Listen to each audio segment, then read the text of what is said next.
വാശിയേറിയ വോട്ടിംഗ് പോരാട്ടമാണ് ഇപ്പോൾ നടക്കുന്നത്. ഈ മണിക്കൂറിലെ ഏറ്റവും പ്രധാനപ്പെട്ട Bigg Boss Malayalam season 7 voting അപ്ഡേഷനാണ് ഇന്ന് നമ്മൾ നോക്കാൻ പോകുന്നത്.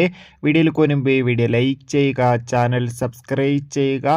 ഈ വരുന്ന ഓഗസ്റ്റ് മാസം അങ്ങോട്ട് ധാരാളം ചിത്രങ്ങൾ OTT റിലീസ് ചെയ്യും. നമ്മുടെ ചാനൽ ഭാഗം പരിശോധിച്ചാൽ നിങ്ങൾക്ക് ആ വീഡിയോ ഒക്കെ കാണാൻ വേണ്ടി സാധിക്കുന്നതായിരിക്കും. ആദ്യ ആഴ്ച തന്നെ ശക്തരായ 8 മത്സരാർത്ഥികളുടെ കടുത്ത വോട്ടിംഗ് യുദ്ധമാണ് നടക്കുന്നത്. നമുക്കിപ്പോൾ കിട്ടുന്ന അപ്ഡേഷൻ പ്രകാരം വോട്ടുകളുടെ അടിസ്ഥാനത്തിൽ 1-ാം സ്ഥാനം അനുമോൾ മുന്നേറുമ്പോൾ 2-ാം സ്ഥാനം ഇപ്പോൾ ആര്യൻ, 3-ാം സ്ഥാനം ജിസ്പിൽ ആണ് തുടരുന്നത്. 4-ാം സ്ഥാനത്തേക്ക് ഇപ്പോൾ രേണു എത്തുമ്പോൾ 5-ാം സ്ഥാനം ശാരിക, 6-ാം സ്ഥാനം രഞ്ജിത്ത്, 7-ാം സ്ഥാനം സതിയ, 8-ാം സ്ഥാനം നിവിൻ എന്നിങ്ങനെയാണ് സ്ഥാനങ്ങളുള്ളത്. എന്തായാലും ശക്തമായ വോട്ടിംഗ് പോരാട്ടമാണ്. എന്തായാലും വരും മണിക്കൂറിലെ കൂടുതൽ വോട്ടിംഗ് അപ്ഡേഷൻ അറിയാൻ വേണ്ടി കാത്തിരിക്കാം. നിങ്ങളുടെ ഇഷ്ട മത്സരാർത്ഥി ആരാണ് തീർച്ചയായും കമൻറ്റ് ചെയ്യുക. Bye bye.